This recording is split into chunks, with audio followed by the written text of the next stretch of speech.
হযরতুল আল্লাম মাওলানা মুফতি আসমাউল হক রাজভী আল বুখারী ও আমার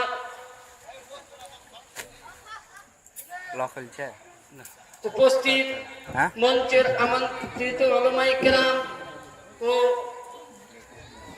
আমার উস্তাদুল মুহতারাম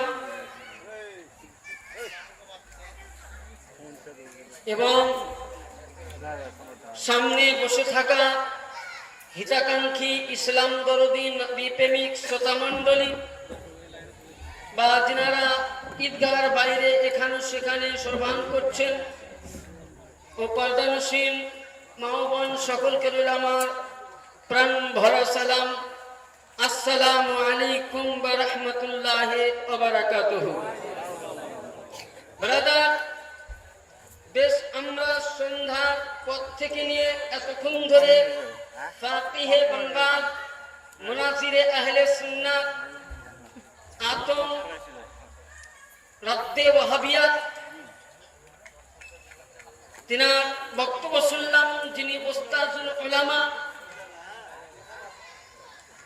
ইনশাআল্লাহ খুবই অল্প সময় নিয়ে আলোচনা রাখবো, আপনাদেরকে বেশি বিরক্ত করব না, কারণ আর যিনারা বাইরে আছেন দয়া করি যে ভাইরা আমার বাইরে আছেন ভিতরে আসুন। প্যান্ডেল করা হয়েছে, সুন্দর বসার জায়গা, খুব ঠান্ডা মতন জায়গা আছে। ব্রাদার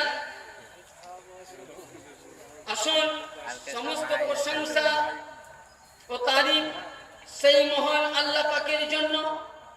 তারপরে পরে আপনার আমার বিশ্বের আকায়ে মুস্তাফা, আকায়ে নামদার, মাদানী তাজদার, নূরের রবি, প্রেমের ছবি, আমিনার লাল, মরুর দুলাল, মদিনার হেলাল, যার নাম আসমানে, যার নাম জামিনে, যার নাম তাওরীতে, যার নাম ইনজিলে, যার নাম জাবুরে, যার নাম ফুরকানে, যাকে আল্লাহ কোরআনে বলেন ইয়া আইয়ুহাল মুজাম্মিল, যার শানে আল্লাহ কোরআনে বলেন ইয়া আইয়ুহাল মুদাশশির, যার জন্য আল্লাহ কোরআনে বলেন ওয়া রাফা'না লাকা যিকরাক। এখন নবী মুহাম্মদুর রাসূলুল্লাহ সাল্লাল্লাহু তাআলা আলাইহি ওয়া আলিহি সাল্লামের গুম্বাদে খাজরা মদিনাতুল মুনাওয়ারাকে সামনে রেখে নবীর মুহাব্বতে পড়ে সকলে মিলে আমার সাথে সাথে দরুদে পাক পড়ুন। আল্লাহুম্মা সাল্লি আলা সাইয়্যিদিনা মাওলানা ওয়া নবিয়িনা ওয়া শাফিঈনা মুহাম্মাদিন মা'আদানি ওয়াল জুদুল কারাম ওয়া আলিহি ওয়া সাহবিহি ওয়া বারিক ওয়া সাল্লিম ওয়ালা সাইয়্যিদিনাল গাউসুল আযম ওয়া আওলাদিহি সাইয়্যিদিনা মুরশিদিনাল মুকাররম সাল্লাল্লাহু তাআলা আলাইহি সাল্লাম। সাময়িক বেশ এতক্ষণ ধরে আমরা বিভিন্ন রকম আলোচনা শুনলাম। আজকে এই বিষয় কেন কিসের জন্য আপনারা আমাদের চাইতে বেশি জানবেন, কারণ এটা আপনাদের গ্রাম থেকেই শুরু হয়েছে। আর আমি কিছু দলিল পেশ করার আগে আমি আমার মুফতি সাহেব ভাইকে বলেছিলাম যে দলিল তো আমরা পেশ করবো ইনশাল্লাহ, কেবল একটা সামনের নমুনা, আর নমুনা আরো দেখতে গেলে চলুন দিঘির পাড় মসজিদে ইনশাল্লাহ লাইব্রেরি রিজার্ভ হয়ে আছে। আজকে যারা দলিল দিয়েছে যে দোয়া করা বিদাত বা শিরিক বা হারাম, আমি জোর গলায় বলতে চাইছি ওদেরকে যে এসে আমার সামনে হারাম কোথায় আছে দলিল দিতে হবে। আমি জায়েজ পরে দেখাবো, যেহেতু মুফতি সাহেব আগে বলে গেছে যে জায়েজের কোনো দলিল প্রয়োজন হবে হয় না, তাহলে হারাম লেখা আছে কোথায় দেখাতে হবে। 2 নাম্বার, এগুলো শিরিক, শিরিকের মানে কি সেটাই তো আমরা বুঝলাম না। আর এখন যেগুলো মানে ইন্টারনেট থেকে বক্তব্য বা বই পড়ছে, বলছে আমরা বুখারী পড়লাম। বুখারী চোখে দেখেছেন কেউ এখন অব্দি? হ্যাঁ, চোখে দেখেন, উপরে 2টা খণ্ড আছে বুখারী, দেওবন্দি প্রিন্টে, দারুস সালামে।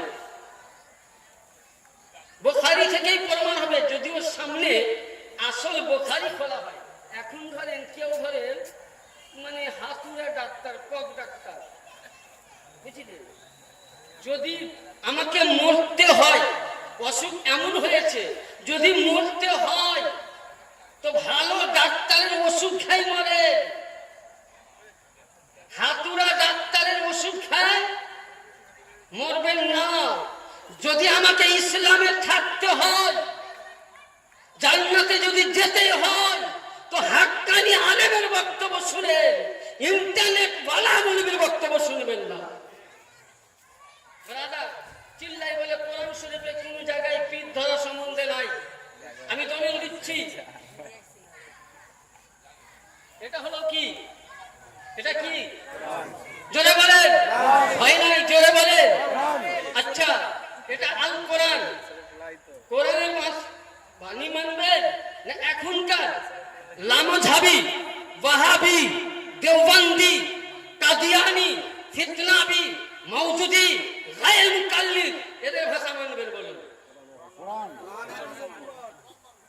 তাহলে এখনকার ইন্টারনেটের মোল্লার বাণী না কোরআনের বাণী চলবে? জোরে বলেন। কিসের বাণী চলবে? তাহলে কোরআনের মধ্যে এক জায়গা নয়, দুই জায়গা নয়, তিন জায়গা নয়, চার জায়গা নয়, পাঁচ জায়গা নয়, 19টি জায়গার মধ্যে আল্লাহর ওয়ালিদের জামান ধরা, মুরিদ হওয়া ফরজ বলা হয়েছে। কি বলা হয়েছে? কি বলা হয়েছে? কোরআন থেকে দলিল দিব। যদি বাপের বেটা হও তো মুফতি নূর হাসানের সামনে আসো। আর যদি আমি দলিল না দিতে পারি, কসম আল্লাহর খেয়ে তোমার বাড়ি সারা জীবন গোলামি করব। চ্যালেঞ্জ করলাম। এবার আসুন, কোরআন শরীফের মধ্যে আয়াত কারিমা আছে, আমি তেলাওয়াত করেছি খুব অল্প সময়ের মধ্যে। আল্লাহ পাক বলেন, ইয়া আইয়ুহাল্লাযীনা আমানু তাকুল্লাহ, এই ঈমান বলো তোমরা আল্লাহকে ভয় করো। কাকে ভয় করতে বললেন? আল্লাহকে ভয় করো। আর কি? আবতাগু ইলাইহিল ওয়াসিলা, তোমরা ওসিলা ধরো। ওসিলার মানে কি? ওসিলার মানে যেমন একটা উদাহরণ দিচ্ছি। আমার ওস্তাদ হুজুর মুফতি নিয়াজ আহমদ কাদেরী সাহেব, যদি উনি আমাকে বচপন থেকে না পড়াতেন তাহলে আমি এত বড় বলতে পারতাম? পারতাম? তাহলে আমার অসুবিধা নেই। বাপের সঙ্গে মায়ের বিয়ে হওয়ার পর আমরা জগতে আসতাম। আচ্ছা, সর্বপ্রথম বলেন আমাদের আদি পিতাকে আদম, আদম আলাইহিস সালাম। আমি সংক্ষিপ্ত আলোচনা করব। আদম আলাইহিস সালাম গন্ধম ফল খেয়েছিল, আমরা জানি, জোনাকে জান্নাত থেকে বার করা হয়েছিল। আচ্ছা, আদম আলাইহিস সালাম অনেক দিন কেঁদেছিলেন যে তোমরা হালকা আমি ভূমিকা দিব, এর পুরো বিচার, এর পুরো ফয়সালা হুজুরের হাতে ফেলেছে। আমরা এই যত হাদিস দেখছেন উনি সব দলিল দিবেন, কেবল আমরা ভূমিকা হিসাবে ছাড়বো। তো আদম আলাইহিস সালাম বহুদিন ধরে কেঁদেছেন যে আল্লাহ আমার দোয়া কবুল করো। আল্লাহ দরবারে ফরিয়াদ করেছে, কিন্তু আদম কে ছিলেন? উনি কে ছিলেন? নবী, পয়গম্বর, রাসূল। আচ্ছা, আদমের দোয়া কি কবুল হতো না? নিশ্চয় হতো। কিন্তু আদম আলাইহিস সালাম যখন দোয়া করলেন, তো আদম আলাইহিস সালামের দোয়া কবুল হয় না। আদম আলাইহিস সালাম বলছেন, রব্বানা যালামনা আনফুসানা ওয়া ইন লাম তাগফির লানা ওয়া তারহামনা কুনান্না মিনাল খাসিরিন। যখন দোয়া করলেন, এমন সময় জিবরাইল আলাইহিস সালাম এসে বললেন যে হে আদম পয়গম্বর, আপনি এই নামের ওসিলা দিয়ে দোয়া করুন। আদম আলাইহিস সালাম বলছেন, রব্বুল আলামিন, আমি আজ তোমার দরবারে এত কন্দন করলাম, আমার কন্দনের পরিত্রাণ হলো না। আজকে আমাকে জান্নাত থেকে বার করে দেওয়া হলো। আল্লাহ, তুমি আমার দোয়া কবুল করো।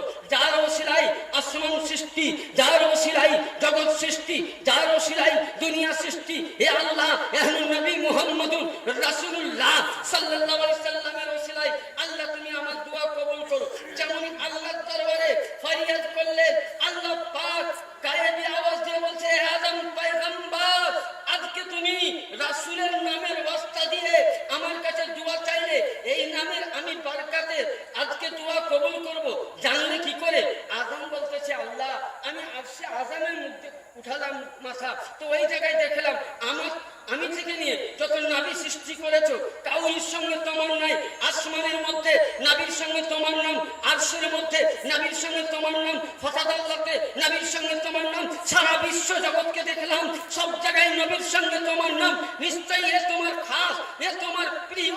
তো এমন সময় আল্লাহ রাব্বুল আলামিন বলছেন, এ আদম যাও, তোমাকে আজকে যদি এই জায়গায় কিয়ামত অবধি উম্মতে মুহাম্মাদীর জন্য দোয়া চাইতে তুমি না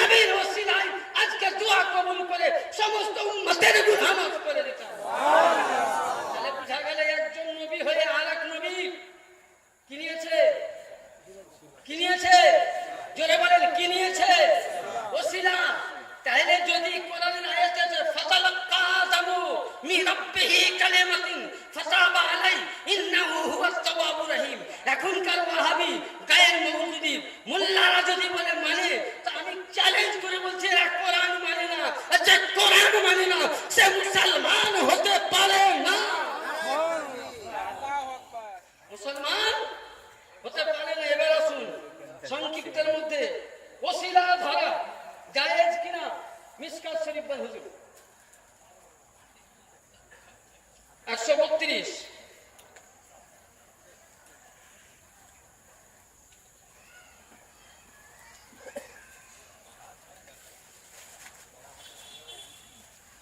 কিতাবটা ভালো করে দেখুন। এটা নাম হচ্ছে মিশকাতুল মাসাবি। প্রতিটা মাদ্রাসায় শহীদ সিয়াসিত্তা বুখারী, মুসলিম, তিরমিজি, আবু দাউদ, নিসাই সমস্ত হাদিস পড়ার পূর্বে তাকে এই হাদিস আলোচনা করতে হয়। আচ্ছা বলেন, সে মৌলবি যদি মিশকাত শরীফ না পড়ে সে মৌলবি হতে? আচ্ছা, এইটা হচ্ছে দেওবন্দের প্রিন্ট, কোন সুন্নি প্রিন্ট নয়। ওসিলা ধরা জায়েজ আছে কিনা? 132 পৃষ্ঠা।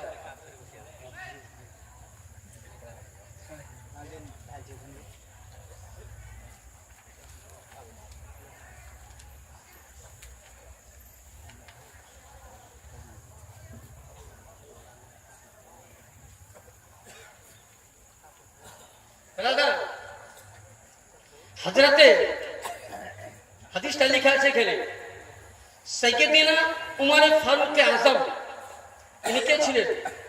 নবীর সাহাবী, দ্বিতীয় খলিফা। আর হযরতে সাইয়েদিনা ইবনে আব্বাস ইনি কে ছিলেন? নবীর কে ছিলেন? চাচা ছিলেন। নবীর চাচা ছিলেন। আচ্ছা, এবার হযরতে উমর ফারুক আযম বলতেছেন, হাদিস শরীফের মধ্যে লেখা আছে যে যখন আমার জামানায়, ওনার জামানায় যখন কোনো মানে দুর্ভিক্ষ পড়তো, অসুবিধা হতো, বালা মুসিবত হতো, তখন ওই সময় সাইয়েদিনা উমর ফারুক আযম উনি করতেন কি?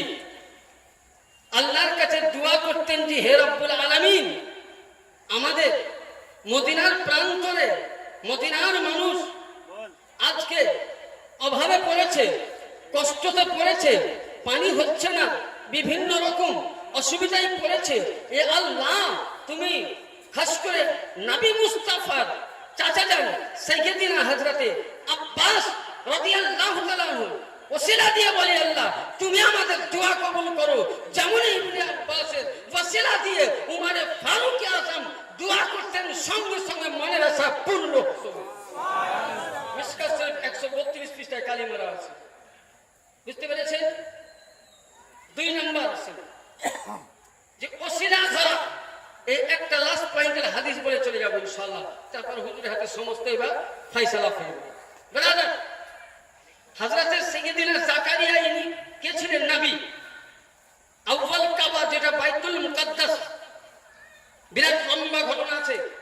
ইনি ছিলেন বাইতুল মুকাদ্দাসের তখন ইমাম, নবী, রাসূল, পয়গম্বর। তো ইহানো জাকারিয়া আলাইহিস সালাম যখন সাইয়েদা মারিয়াম রাদিয়াল্লাহু তাআলা আনহাকে ওই জায়গায় যখন দিয়ে আসা হলো, ওনার নামে লটারি হয়েছিল, আপনারা সকলেই জানেন, বিস্তারিত আমি তো বলবো না। জাকারিয়া নবী ওনাকে ঘরে ভরে রেখে গিয়েছিলেন। তো উনি যখন বাড়ি আসতেন, তো উনি ইসলাম প্রচার করে কর্ম থেকে যখন আউয়াল কাবার মধ্যে বাইতুল মুকাদ্দাসে আসতেন, তো উনি ঘর খুলে দেখতেন ওই ঘরের মধ্যে একটা বাইতুল মুকাদ্দাসে উনি একটা হুজরা বানিয়েছিলেন, ঘর বানিয়েছিলেন। বানার পরে উনি ঘরের মধ্যে ওনাকে রেখে যেতেন। আচ্ছা, কোন দুধবিহীন বাচ্চা বাঁচতে পারে? পারে না, এটা আল্লাহর হুকুম হতে পারে। ব্রাদার, যাই হোক, উনি ঘর থেকে সুবহানাল্লাহ উনি করলেন কি, প্রতিদিন ঘর থেকে বলেন কাজে যেতেন, আসতেন আর দেখতেন। তো হযরতে মারিয়ামকে দুধ থেকে বলেন একদিনকার সন্তানকে 2 দিনকার সন্তান মনে হতো। জোরে বলেন। হযরতে মারিয়াম যখন আস্তে আস্তে বড় হলেন, তো ওই সময় জাকারিয়া নবীর বুঝতে আর বাকি ছিল না। উনি কিন্তু নিঃসন্তান ছিল, ওনার কিন্তু সন্তান হয়নি।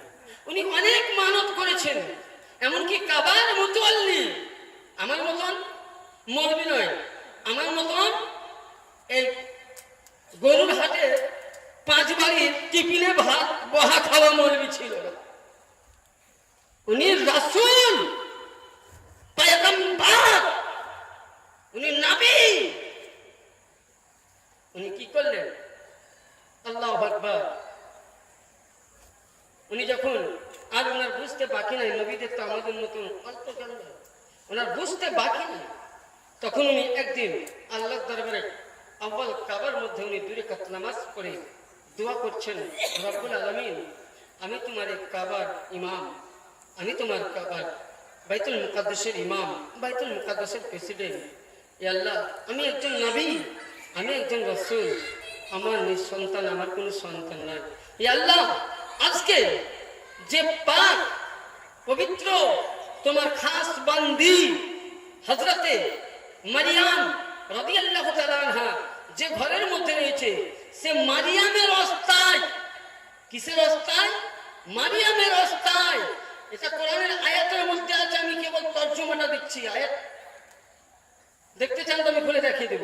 মারিয়ামের অবস্থায়, এবং মারিয়াম যে ঘরে রয়েছেন সে ঘরের অবস্থায়, আল্লাহ তুমি আমার দোয়া কবুল করো, এরপরে তুমি ইজবাসা ফীহিম রাসূলা, আমার পরে একজন নবীকে তুমি পৃথিবীর মধ্যে পাঠাও।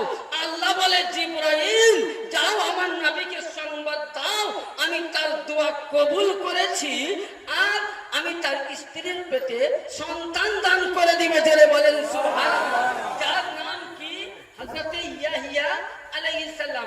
আচ্ছা, যদি ওসিলা ধরা হারাম হতো, তাহলে সবথেকে বড় শিরকের কাজ জাকারিয়া নবী করেছেন। নাউযুবিল্লাহ, আস্তাগফিরুল্লাহ। করে উনি শিরক করেছিলেন, বেদাতের কাজ করেছিলেন। তাহলে এখানে বুঝা গেল ব্রাদার, কোন জায়গায় যদি আল্লাহর ওলি, খাস আল্লাহর ওলি খানকাতে কদম রাখে, গ্রামে পা রাখে, সেই জায়গার মধ্যে নিজে গিয়ে ফাতিহা করা, দরুদ পড়া, সুন্নাহ পড়া, মানত মানা, কোরআন থেকে দলিল, আর জাকারিয়া নবীর সুন্নাত, আর এই সুন্নাতকে অবহেলা করনে वाला জাহান্নামী, কাফির ও মুশরিক মুসলমান হতে পারে। यानी যে নবীর কথা মানবে না, সে কোরআনকে বরখলাফ করলে। একবার দরুদ পাক পড়ুন, আল্লাহ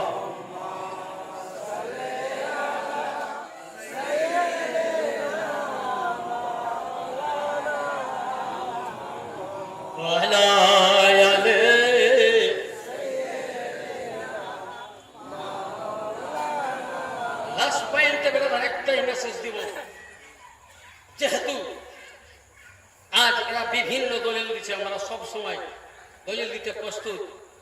ব্রাদার, আজকের পুরো এই ইজলাস, এই মাহফিলের দায়িত্ব আমাদের ওস্তাদুল মুহতারাম হুজুরকে দিয়েছি। ব্রাদার, আমরা তো ঘর কা মৌলবি দল কা বরাবর পাশেই আছি, ইনশাল্লাহ যখন দরকার হবে ডাকবেন। ये वाधुम गुलामान मोहम्मद, हम लोग जान देने से नहीं डरते, सर कट जाए या रह जाए कुछ परवाह नहीं करते। ब्रदर, একটাই মেসেজ দিব, এদের সঙ্গে ইনি নাকি মুফতি সাহেব আমাদের ফতোয়া দিয়েছিলেন বলে সে বিয়ে দেওয়া চলবে না। বিয়ে তো দূরের কথা, আল্লাহর নবীর হাদিস আছে, এদের সাথে দেওবন্দ সুন্নি জামাত বাদে 72টা দলের সঙ্গে উঠা হারাম, বসা হারাম, খাওয়া হারাম, সালাম করা হারাম, তাদেরকে সুন্নি জামাত কবরস্থানে কবর দেওয়া হারাম, এমনকি তাদের দিকে দেখানো হারাম আছে। নবী মুস্তাফা বলেছে, এদেরকে সালাম করা মানে আমার ইসলামের প্রতি ছুরি চালানো হয়। যেন আল্লাহ পাক আপনাকে আমাকে, ইমামে হুসাইনের সঙ্গে কারবালা এই নিয়ে যুদ্ধ হয়নি, এরাও ছিল মুসলমান, হুসাইনকে মাননে वाला। আর কাফির ছিল না, মুশরিক ছিল না, বেদিন ছিল না, আলিমে দ্বীন ছিল।